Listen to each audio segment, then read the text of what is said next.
Dear students, let's discuss the poem The Soldier by Rupert Brooke, which is a prescribed poem for first year BA in English, University of Jawaharlal. Rupert Brooke is called a Georgian poet. That means he lived and wrote during King George VI in England. Anyway, that was the time of World War One. Rupert Brooke was also a soldier in World War the First. Anyway, he died. He died. At that time, young men of England didn't like to join forces because many soldiers were brought to foreign countries and they were deployed there. They died there and their dead bodies were not brought back to England. Their dead bodies were buried in those foreign territories. Therefore, soldiers declined to join forces. Young men didn't go. Therefore, the king gave the responsibility to poets and other artists to encourage young blood, because young blood is rebellious, right? Radical. It can be motivated through patriotism. Now, the soldier is also vexing patriotism of young blood, having told the exact right imagery of a soldier.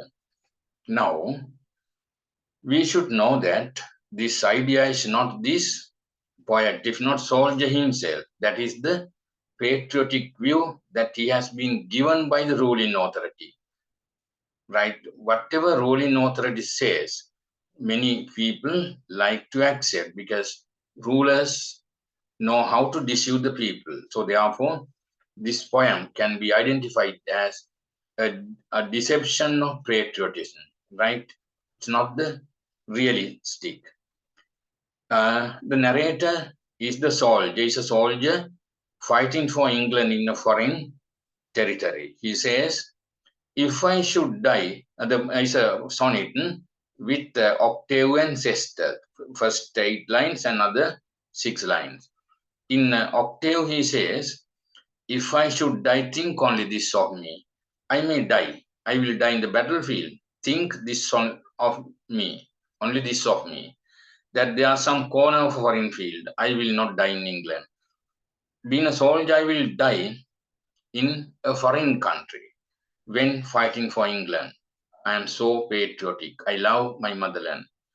That is forever England now. I will fight forever England. There shall be in their Richard as concealed. If I die, my dead body will be buried into that foreign land, and that soil will become fertile with the soldier's body of England soldier's body. A dust to England, then I know that it will be the dust means soil of a man who born in England, shaped, lived there, made the way, learned there, gave oneself flesh to love. I also had England. Flesh mean girls. One time he loved girls also. Now he is so satisfied to die as an England man when fighting in the battlefield to safeguard the motherland. But they didn't fight to safeguard the motherland. It was the rulers who decided to capture the territories. To her ways to roam, I have roamed along her ways, a body of England's breath in English. If I die, that will be a body one time breath in English. No Pakistan, no Bangladesh, no Sri Lanka, I breath English. The poet also instills validity to English air. Washed by the rivers. One time I was washed by the rivers, blessed by sons of home also. I was blessed by sons of home. That means the poet exaggerates English empire, British empire. In the sextet he says, and think this heart all evil shed the earth. When I die for the country, all my lifetime evils will be taken away, will be erased away, because I fought for motherland. A pulse in the eternal mind, no less. I may die, my body will die, but my mind will pulse forever for England. Give somewhere back the thoughts by England given, that my body will die, but my mind will be living with the thoughts given by England. Her sights and sounds, dreams happy as a day. Then I will imagine her sounds, sights, because I will visualize them.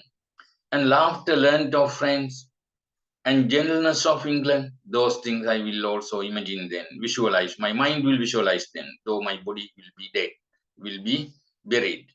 In hearts at peace under an English heaven, though I will live in hearts at peace with an English heaven. Right. This is how Rupert Brooke encouraged young blood to take up arms in the battlefield. But we feel sad of this soldier because soldiers are always from the grassroots level society, not rulers, kith and kin. They don't send their children to war, but common social class, poor social class people, slavery class, slaves, their children join to forces, and they die for the uh, desire of the rulers, because it is the rulers who decide on wars. Therefore, we feel sad of this soldier because he speaks of false patriotism, which is given to him by rulers. Right?